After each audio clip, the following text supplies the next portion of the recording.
Good evening students. D Sharma classes के official YouTube channel पर आपका स्वागत है।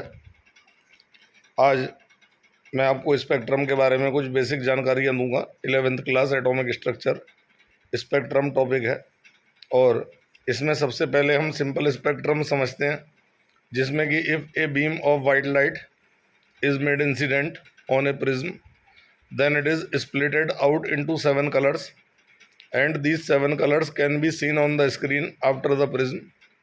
वो 7 अलग अलग कलर मुझे कंटिन्यूस बैंड के रूप में प्राप्त होते हैं। This is simple spectrum. And now we are studying the absorption spectrum, जो कि आपके स्कूल के टेस्ट में काफ़ी ज़्यादा पूछा जाता है। तो अगर मैं वाइट लाइट की बीम सबसे पहले NaCl के सोल्यूशन में पास करूँगा और उसके बाद उस लाइट बीम को प्रिज्म पर डालूंगा, then we will obtain 6 colours after the prism on the screen and yellow color disappears from the screen because the yellow color is absorbed by the solution of NaCl।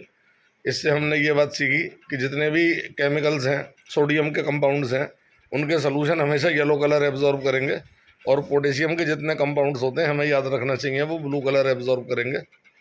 इसी प्रकार से हम देखते हैं, अगर मैं एमिशन स्पेक्ट्रम की बात करूं तो सबसे पहले एक ट्यूब में हाइड्रोजन भर लेते हैं और ट्यूब में हाइड्रोजन भरने के बाद 2 प्लेटिनम के इलेक्ट्रोड ट्यूब में लगा लेते हैं और उनके बीच में बैटरी लगाते हैं। Then one of the electrode gets positive charge and one of the electrode gets negative charge. इसके बाद पॉजिटिव नेगेटिव प्लेटों से हाइड्रोजन के मॉलिक्यूल्स जो ट्यूब में भरे हुए हैं वो एनर्जी लेते हैं, जिससे कि वो एक्साइट हो जाते हैं और एक्साइट होने के बाद वो डिकम्पोज होकर के 2 हाइड्रोजन एटम्स में टूट जाते हैं। नील बोर मॉडल स्टडी करे हुए बच्चे जानते हैं कि किसी भी एटम में 7 ऑर्बिट होते हैं, चाहे उनमें इलेक्ट्रॉन हो या चाहे उनमें इलेक्ट्रॉन ना हो। Even if we consider the smallest atom hydrogen then it will contain the 7 orbits. 1 electron will be present in the first orbit and the remaining 6 orbits will be vacant. Now if the further energy will be supplied to the electron of first orbit of hydrogen atom then it will get excited to the higher energy state. Second, third, fourth, fifth orbit में चला जाता है और जब हम उसे energy देनी बंद कर देते हैं then it come back to the original position, जहाँ से वो एक्साइट होकर गया था वापस वहीं लौट के आता है। अगर फर्स्ट ऑर्बिट से हाइड्रोजन का इलेक्ट्रॉन एक्साइट होकर के आगे ऊपर किसी ऑर्बिट में गया है तो वो वापस लौट के फर्स्ट ऑर्बिट में आएगा और इस दौरान में उसने जितनी भी एनर्जी एब्जॉर्ब करी है वो सारी एनर्जी हीट और लाइट के रूप में रेडिएट करता है और वो हीट और लाइट प्रिज्म पर जब गिरेंगी, इलेक्ट्रॉन के वापस लौटने में जो लाइट एमिट हुई है वो लाइट अगर प्रिज्म पर गिरेगी then spectrum of hydrogen will be obtained after the prism on the screen and this is called emission spectrum of hydrogen. इसमें जब इलेक्ट्रॉन पहले ऑर्बिट से एक्साइट होगा वापस पहले ऑर्बिट में आएगा तो it will absorb the ultraviolet light equivalent energy and the spectrum of this light can not be seen. Similarly, when the electron is excited from the second orbit onwards, अगर electron second orbit से third, fourth, fifth, six में excite होगा तो वो visible light लेकर के excite होता है और जब वापस लौटेगा तो विजिबल लाइट ही निकालेगा।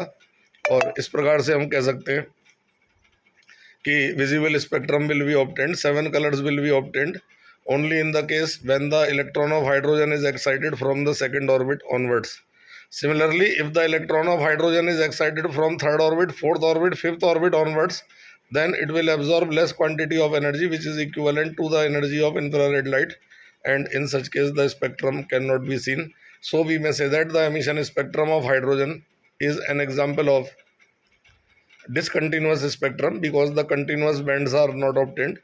Only 7 continuous bands are obtained after a gap. When the electron is excited from second orbit onwards, then it will absorb the visible light. Otherwise, if the electron is exciting from the first orbit, then it will absorb the ultraviolet light, and if the electron excites from third, fourth, fifth orbit, then it will absorb the energy equal to infrared light। और ultraviolet light के बराबर energy और infrared light के बराबर energy को हमारी आंखें देख नहीं सकती हैं, so that the visible spectrum will be obtained only when the electron of hydrogen is excited from second orbit onwards। तो ये हमारा हाइड्रोजन स्पेक्ट्रम के बारे में है। इसमें हम एक बात और देखते हैं कि अगर इलेक्ट्रॉन पहले ऑर्बिट से एक्साइट होता है तो 6 तरह से एक्साइट हो सकता है। 6 लाइनें आती हैं, पहले से दूसरा, पहले से तीसरा, पहले से चौथा, पहले से पांचवा, पहले से छठा और पहले से सातवां, ये 6 लाइनों का ग्रुप लाइमन सीरीज कहलाता है। When the electron is excited from first orbit onwards then 6 lines are obtained and this group of 6 lines is known as Lyman series. Similarly, when the electron of hydrogen is excited from the second orbit onwards, then 5 lines are obtained and this group of 5 lines is called Balmer series. Similarly, if the electron is excited from third orbit onwards, then 4 lines are obtained and the series obtained is known as Paschen series. If the electron is excited from fifth orbit onwards या fourth orbit onwards, then 3 lines are obtained and these 3 lines are called bracket series. Similarly, if the electron is excited from fifth orbit onwards, then only 2 lines are obtained. 5 में से छठे में जाएगा या 5 में से 7वें में जाएगा, then this group of 2 lines is known as Fund series, PFUND, इसमें P साइलेंट होता है, फंड सीरीज बोलते हैं इसे। तो ये 5 तरह की सीरीज हाइड्रोजन के स्पेक्ट्रम में प्राप्त होती हैं। तो मैं समझता हूँ कि 11th लेवल पर आपने हाइड्रोजन का स्पेक्ट्रम ठीक से समझा होगा। सबसे पहले हमारा टॉपिक होता है सिंपल स्पेक्ट्रम, मैंने आपको बताया। सिंपल स्पेक्ट्रम के बाद हमारा अगला टॉपिक होता है एब्जॉर्प्शन स्पेक्ट्रम, जिसमें हम लाइट को केमिकल में पास करते हैं। केमिकल एक पर्टिकुलर कलर को एब्जॉर्ब कर लेगा, उसके बाद स्पेक्ट्रम देगा। And then the spectrum of hydrogen which is also known as emission spectrum, and emission spectrum is responsible for producing the lines of Lyman series, Balmer series, ETC। So अपने अगले video में मैं quantum numbers लेकर के आऊँगा, और video आपको अच्छा लगा हो तो चैनल को सब्सक्राइब कर लीजिएगा और वीडियो ज़्यादा से ज़्यादा शेयर कर दीजिएगा ताकि अधिक से अधिक स्टूडेंट्स इसका लाभ उठा सकें। Thank you.